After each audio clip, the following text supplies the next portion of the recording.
Oh, all right.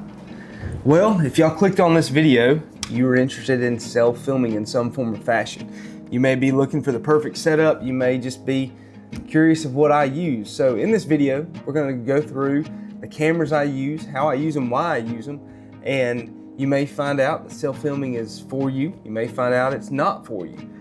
We've been doing this now for about almost 10 years consistently. We had done it before, but I've kind of found what works best for me, and that's what I'm going to show y'all today. So right from the start, I want to talk about my main camera. I know there's a lot of stuff going around with point of view cameras, and we're going to get that in just a second, as well as second angle cameras. But I'm going to talk to y'all about my main camera that I use.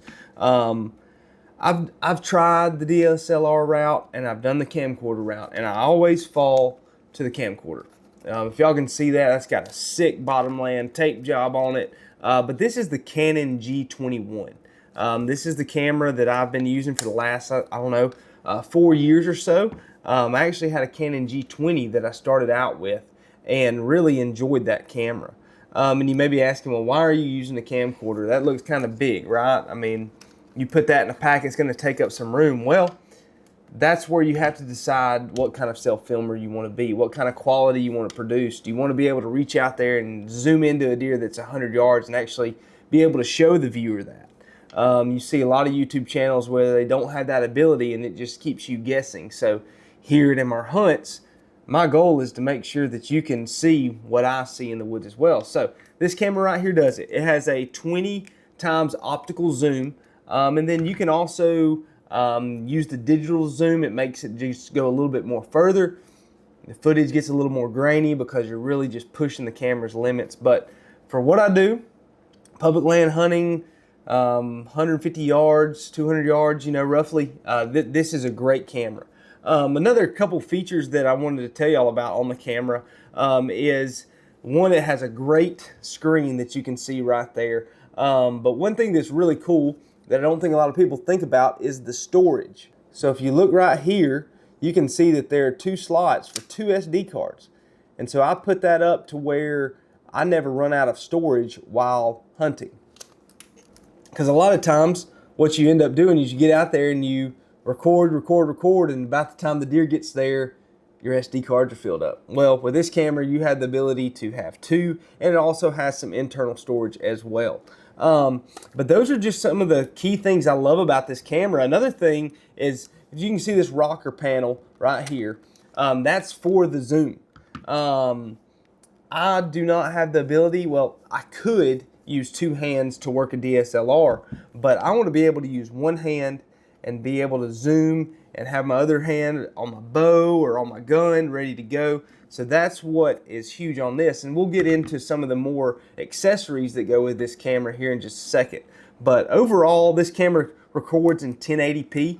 It's not a 4K camera. I am looking at upgrading to probably a Canon G50 or G70, somewhere in that range. But right now, for what I do, this is a great camera. So with this camera, like I said, I'm going to talk to you all about some of the accessories.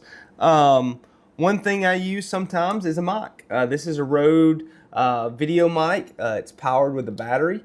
It's currently dead, but it has a shoe mount on the top of this that you can put it in. You can put that sucker in there, and it ends up looking just like that. So it adds a little bit more height profile, but you know, having that good audio is great. It really adds to a video, especially when you can hear a deer walking in the woods. That's one of my favorite things. But that's not the kicker of this camera. Let me grab that real quick. So here is what I call a pride and joy, the Varizoom. You may wonder, what does this little gadget do? Well, plugs into your camera and it allows you to zoom. This little toggle lets you zoom. There's a couple different variations of this that you can buy off their website, but it's also got an on button. You can cut your camera on and off with it, and it's got a record button and a focus button. So these are crucial for me to be able to, I can work all that with one hand without having to come over and touch multiple things.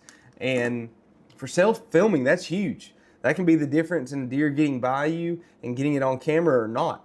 is whether you can actually hit record, hit the zoom button, all those good things. So if you're looking to get into self-filming, this Canon G21 is a great camera. Really, any of the Canon G series are a great introduction camera to somebody wanting to film. And you can find these used for a decent price. You know, you could get them under $500-600 typically. You can look on eBay, even the Self-Film Hunters page on Facebook. Now for my secondary camera, some people would say maybe your second angle or your B-roll camera, it's what I'm filming with right now. It's a Sony ZV-1. Now the Sony ZV-1, it's a very compact camera. It shoots very good video. I love the quality.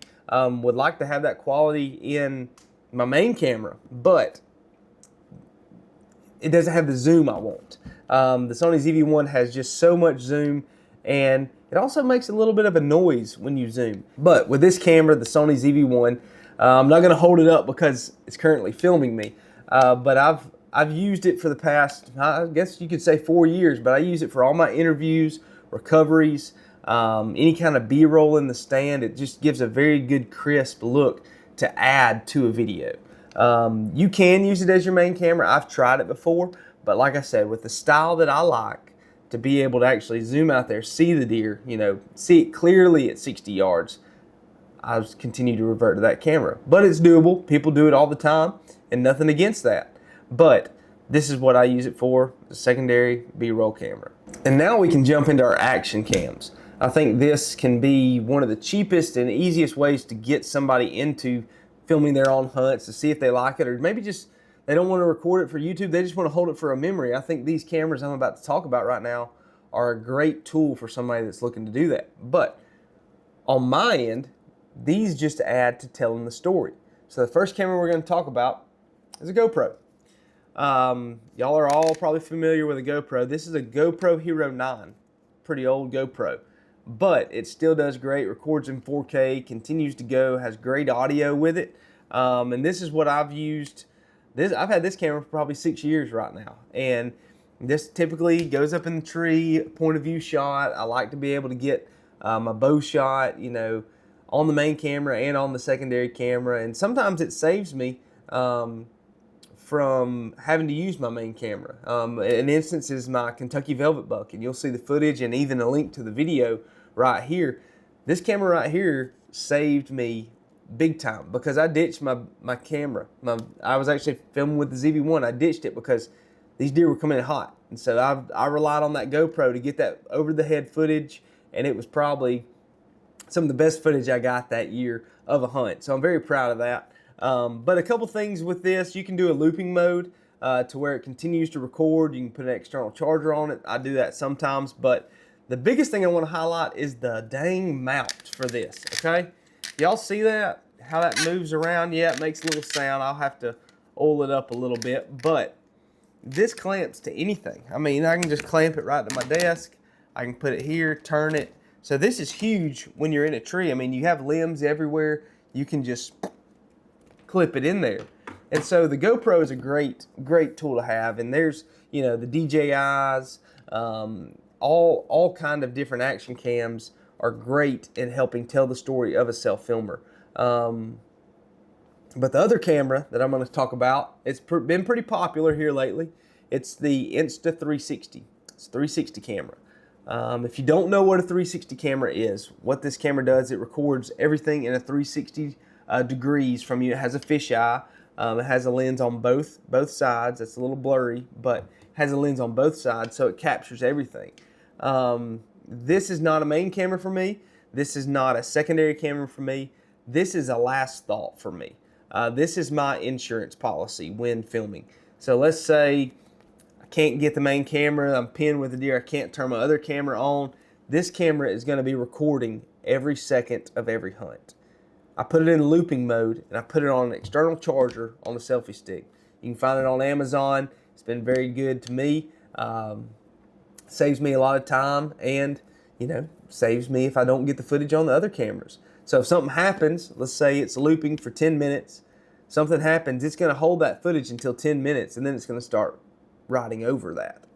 So, for instance, you shoot a deer.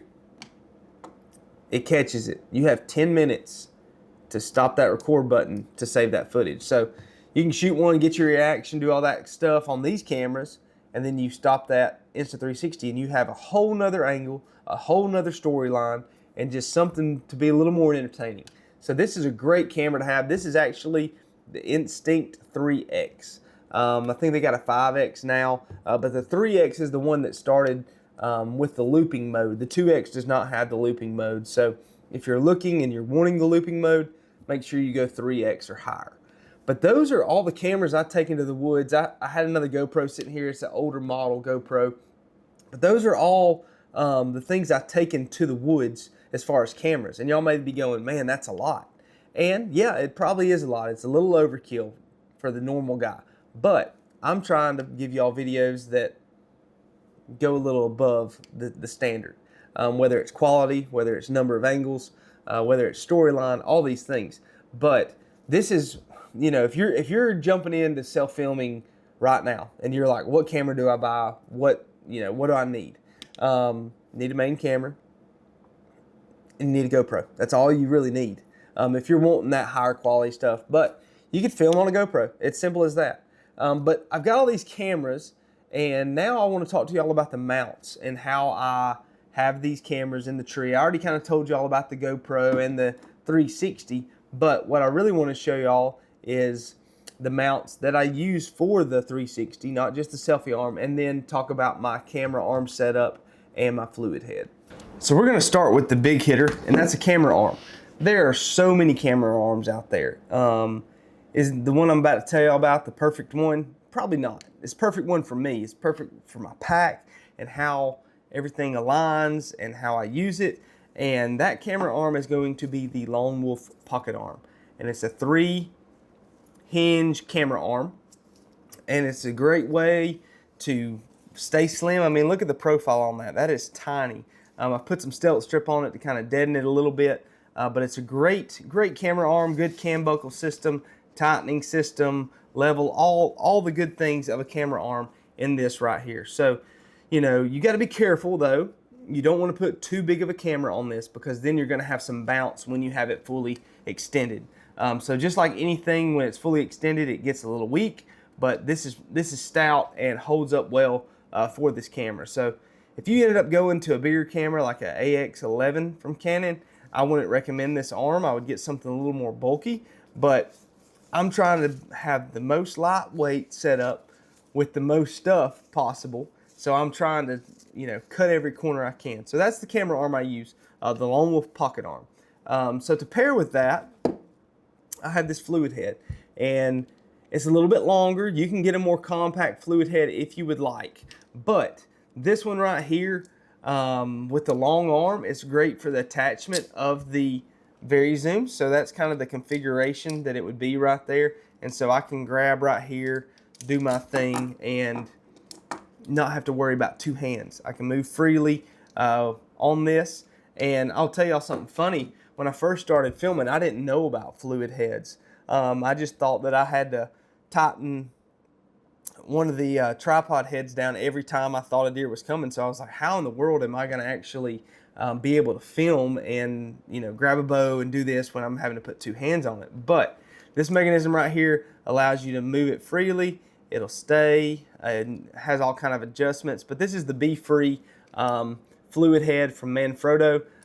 Great product. I actually cut this down just a little bit and made it a little more compact, so it fits in my pack really nice.